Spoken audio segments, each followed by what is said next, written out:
Bismillahirrahmanirrahim. Assalamualaikum warahmatullahi wabarakatuh. Innal hamdalillah wassalatu wassalamu ala Rasulillah wa ala alihi wa ashabihi wa man tabi'ahum bi ihsanin ila yaumil qiyamah. Amma ba'du, yang saya hormati pengurus Masjid Jami', Bapak Ibu jamaah salat subuh rahimani wa rahimakumullah. Alhamdulillah, bersyukur kepada Allah Subhanahu wa taala atas limpahan nikmat iman, Islam, kesehatan, sehingga Allah mudahkan langkah kita untuk menghadiri salat subuh berjamaah. Salawat dan salam untuk baginda Nabi Muhammad sallallahu alaihi wasallam. Allahumma salli ala Muhammad wa ala ali Muhammad. Kita mencintai beliau dan kita memohon kepada Allah Subhanahu wa taala kelak dikumpulkan bersama beliau. Amin ya rabbal alamin. Bapak Ibu, kita lanjutkan pembahasan kitab At-Tadhkirah, apa yang dialami manusia saat nyawanya dicabut. Sebagai bentuk akhir dari kehidupan dunia ini, kita akan mengalami satu masa, satu alam. Nah, untuk memasukinya itu kita membutuhkan pintu. Pintu besar inilah yang disebut dengan kematian. Adapun pintu kecilnya itu adalah sakaratul maut. Jadi di antara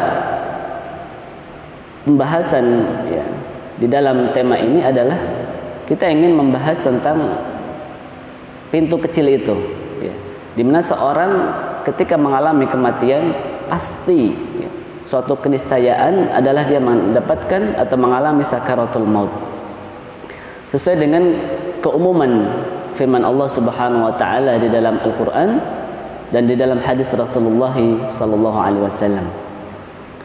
Yang pertama, Allah Subhanahu wa taala berfirman di dalam surah Qaf ayat 19, "Wa ja'at sakratul mauti bil haqq." Dan datanglah sakaratul maut yang sebenar-benarnya.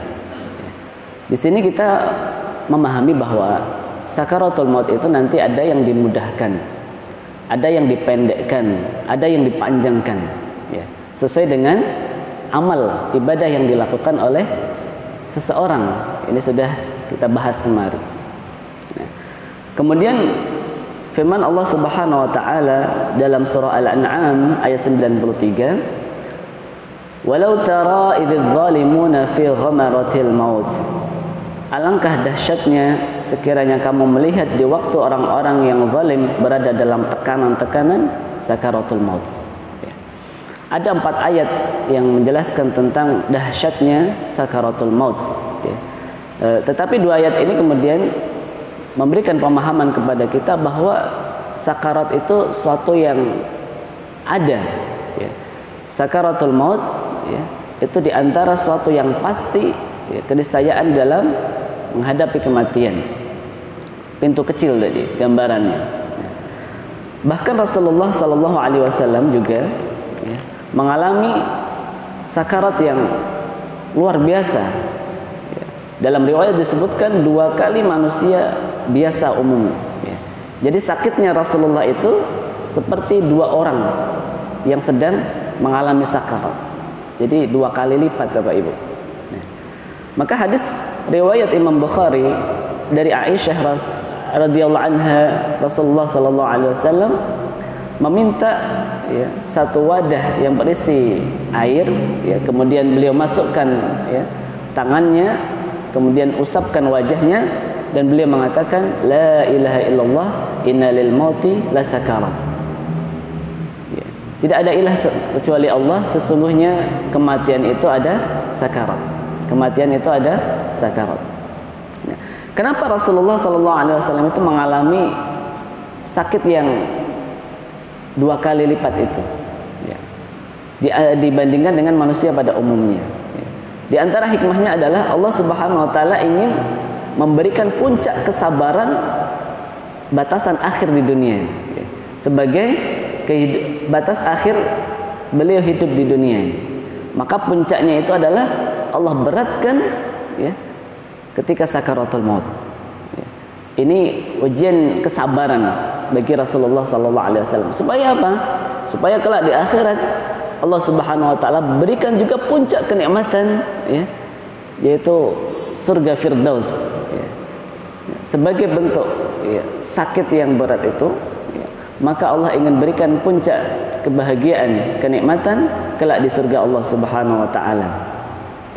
Maka di sini Rasulullah SAW mengajarkan kita satu doa, Allahumma hawwin alaina sakaratul maut. Ya Allah, ringankan, ya, ringankan ketika sakaratul maut. Allahumma hawwin alaina sakaratul maut. Ya Allah, ringankanlah, ya, atasku, ya, ketika menghadapi sakaratul maut. Rasulullah pernah mengalami beratnya dakwah. Beban dakwah itu berat bagi Rasulullah SAW, tetapi beliau tidak pernah minta diringankan. Saya belum pernah dapatkan atau saya belum baca ada riwayat Rasulullah meminta keringanan dakwah. La, tidak. Ya.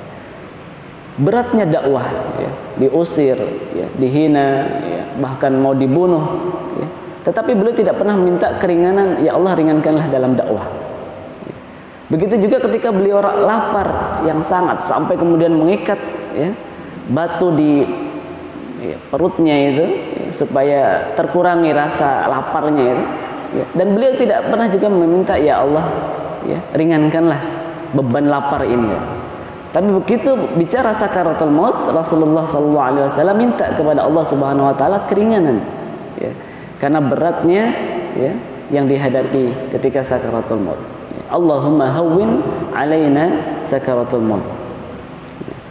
Maka hadis riwayat Bukhari ini, ya, kemudian beliau menegakkan tangannya seraya berkata bersama Ar-Rafiqil A'la, sampai kemudian beliau dicabut nyawanya dan tangannya pun condong, ya. Jadi beliau, ya, tetap dalam kondisi seperti itu. Maka di sini saya belum dapatkan Rasulullah mengatakan ummati ummati. Rasulullah menyebutkan umatku umatku. Hadis riwayat At-Tirmidzi, ya, dari Aisyah radhiyallahu anha juga, ya. Beliau berkata, aku tidak bisa berharap seseorang akan mengalami keringanan maut setelah saya melihat betapa beratnya kematian yang dialami Rasulullah sallallahu alaihi wasallam.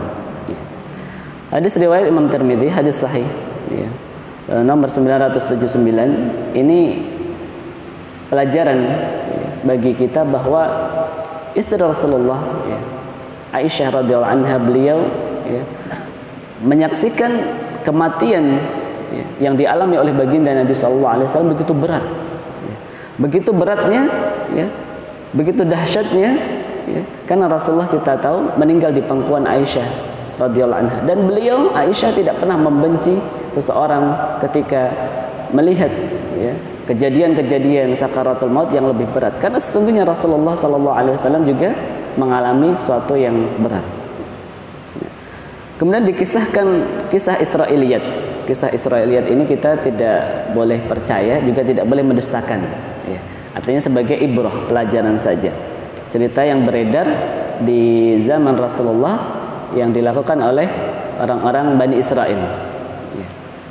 Abu Bakar bin Abi Syaibah, ya, menyebutkan dalam musnadnya, ya, dari Jabir bin Abdullah an Rasulullah sallallahu alaihi wasallam qaal, ya, berceritalah kamu sekalian tentang Bani Israel, karena sesungguhnya di kalangan mereka ada cerita-cerita yang mengagumkan, ya.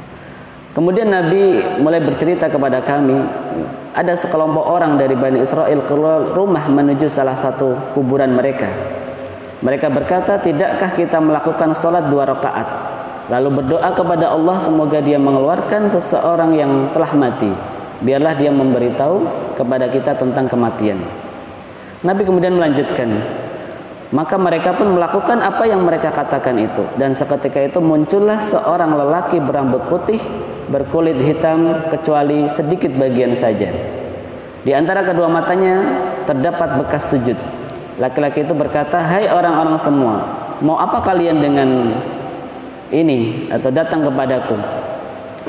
Aku ini telah meninggal sejak 100 tahun yang lalu, namun panasnya kematian belum reda juga sampai sekarang. Maka berdoalah kalian kepada Allah supaya mengembalikan aku seperti semula. Ya. Ini rasa sakit yang dialami oleh orang yang telah meninggal, ya, bahkan udah 100 tahun masih terasa panasnya kematian itu, ya. Padahal dia sudah meninggal, Bapak Ibu, udah meninggal 100 tahun tapi masih mengalami, ya, dahsyatnya, ya, atau sakitnya kematian itu. Belum reda, ya, sampai sekarang, ya. Ini cerita Israiliyat, ya. Namun berbahagialah ketika kita meninggal dalam keadaan iman, ya, karena sesungguhnya hadis Bara' bin Azib menyebutkan bahwa akan datang, ya, malaikat yang kemudian dia membawa dua benda, ya, kain kafan, dalam riwayat sutra, ya, kemudian minyak dari misik, ya, yang ini kemudian, ya, dibawa oleh, ya, malaikat, ya, kemudian memulai dicabut, ya, ruhnya dari jasad, sehingga ini kemudian sebagai kabar gembira bagi orang-orang yang meninggal dalam keadaan iman.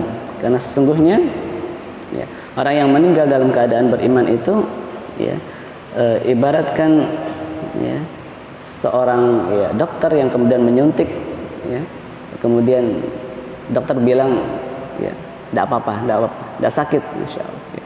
Tapi kemudian, ya, sakit juga ternyata, ya. Tapi sebentar, sakit sebentar, yang kemudian itu dialami ketika dia akan mendapatkan kebahagiaan-kebahagiaan berikutnya. Maka Bapak Ibu yang dimuliakan Allah Subhanahu wa taala, ketika Allah Subhanahu wa taala mencintai seorang hamba, maka sesungguhnya dia akan diuji dengan ujian yang berat. Maka ketika Allah uji kita dengan ujian yang berat, belum selesai ujian ini, datang ujian yang lain, kemudian datang ujian, dan kita sungguh beriman kepada Allah Subhanahu wa taala, maka itu adalah wujud cinta Allah Subhanahu wa taala, ya. Maka ada orang yang kemudian diberatkan ketika sakaratul mautnya sebagai bentuk cinta Allah Subhanahu wa taala kepada seseorang itu, ya. Nah, kemudian ketika seseorang meninggal dunia juga nanti akan datang seseorang yang tampan juga, ya. Sampai dia bertanya, "Man anta?" Siapa kamu? "Ana amaluka sholih." Aku adalah amal saleh yang engkau lakukan. "Ana saumun allati tasum." Ya, aku adalah puasa, ya, yang engkau berpuasa, ya. Aku adalah salat yang pernah engkau lakukan, salat di dunia, ya. Begitulah gambaran orang-orang yang meninggal dalam keadaan beriman, ya, akan datang, ya, seseorang yang tampan yang dia tidak mengenalinya, dan ternyata dia adalah amal soleh yang pernah dilakukannya. Mudah-mudahan Allah Subhanahu wa taala, ya, berikan kita dalam keadaan husnul khatimah. Insyaallah kita lanjutkan tentang tingkatan-tingkatan sakaratul maut. Mudah-mudahan bermanfaat. Subhanakallahumma wa bihamdika asyhadu an la ilaha illa anta astaghfiruka wa atubu ilaik. Assalamualaikum warahmatullahi wabarakatuh.